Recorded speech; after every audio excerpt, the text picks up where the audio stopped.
بالله من الشيطان الرجيم. بسم الله الرحمن الرحيم. ثم قست قلوبكم من بعد ذلك فهي كالحجارة أو أشد قسوة وإن من الحجارة لما يتفجر منه الأنهار وإن منها لما يشقق فيخرج منه الماء وإن منها لما يهبط من خشية الله وما الله بغافل عما تعملون۔ ترجمہ: پھر اس کے بعد تمہارے دل سخت ہو گئے تو وہ پتھروں کی طرح ہیں بلکہ اس سے بھی زیادہ سخت ہیں، اور پتھروں میں تو کچھ وہ ہیں جن سے ندیاں بہہ نکلتی ہیں، اور کچھ وہ ہیں کہ جب پھٹ جاتے ہیں تو ان سے پانی نکلتا ہے، اور کچھ وہ ہیں جو اللہ کے ڈر سے گر پڑتے ہیں۔ اللہ تمہارے اعمال سے ہرگز بے خبر نہیں۔ ثم قست قلوبکم، پھر تمہارے دل سخت ہو گئے۔ اس آیت کی ایک تفسیر یہ ہے کہ حضور پر نور صلی اللہ علیہ وآلہ وسلم کے زمانے میں موجود یہودیوں کو مخاطب کر کے فرمایا گیا کہ اپنے آباء و اجداد کے عبرت انگیز واقعات سننے کے بعد تمہارا دل حق بات کو قبول کرنے کے معاملے میں سخت ہو گئے،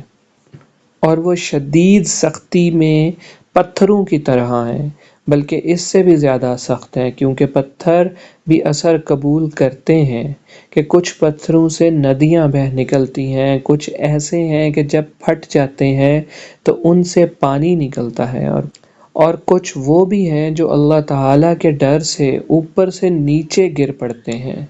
جبکہ تمہارے دل اطاعت کے لیے جھکتے ہیں نہ نرم ہوتے ہیں، نہ اللہ تعالیٰ سے ڈرتے ہیں اور نہ ہی وہ کام کرتے ہیں جس کا انہیں حکم دیا جاتا ہے، اور یاد رکھو کہ اللہ تعالیٰ تمہارے اعمال سے ہرگز بے خبر نہیں، بلکہ وہ تمہیں ایک خاص وقت تک کے لیے مہلت دے رہا ہے۔ دوسری تفسیر یہ ہے کہ اس آیت میں بنی اسرائیل کے وہ لوگ مراد ہیں جو حضرت موسیٰ علیہ السلام کے زمانے میں موجود تھے۔ ان کے بارے میں فرمایا کہ بڑی نشانیاں حضرت موسیٰ علیہ السلام کے معجزات دیکھ کر بھی انہوں نے عبرت حاصل نہ کی،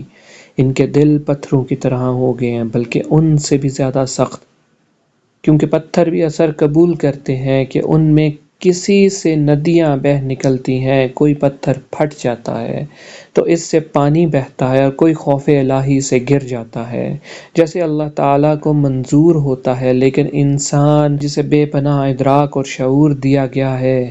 حواس قوی ہیں، عقل کامل ہے،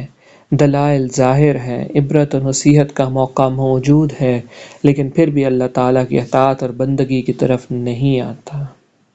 اس سے معلوم ہوا کہ دل کی سختی بہت خطرناک ہے۔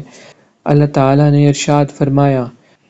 تو کیا وہ جس کا سینہ اللہ نے اسلام کے لیے کھول دیا وہ اپنے رب کی طرف سے نور پر ہے، اس جیسا ہو جائے گا جو سنگ دل ہے؟ تو خرابی ہے ان کے لیے جن کے دل اللہ کے ذکر کی طرف سے سخت ہو گئے، وہ کھلی گمراہی میں ہیں۔ حضرت عبداللہ بن عمر رضی اللہ تعالی عنہ سے روایت ہے کہ حضور اقدس صلی اللہ علیہ وآلہ وسلم نے ارشاد فرمایا، اللہ تعالیٰ کے ذکر کے علاوہ زیادہ کلام نہ کیا کرو، کیونکہ اللہ تعالیٰ کے ذکر کے علاوہ کلام کی کثرت دل کو سخت کر دیتی ہے، اور لوگوں میں اللہ تعالیٰ سے سب سے زیادہ دور وہ شخص ہوتا ہے جس کا دل سخت ہو۔ اللہ ہمارے دلوں کو سختی سے بچائے اور قرآن پاک سیکھنے کی توفیق عطا فرمائے، آمین۔ صدق اللہ العظیم۔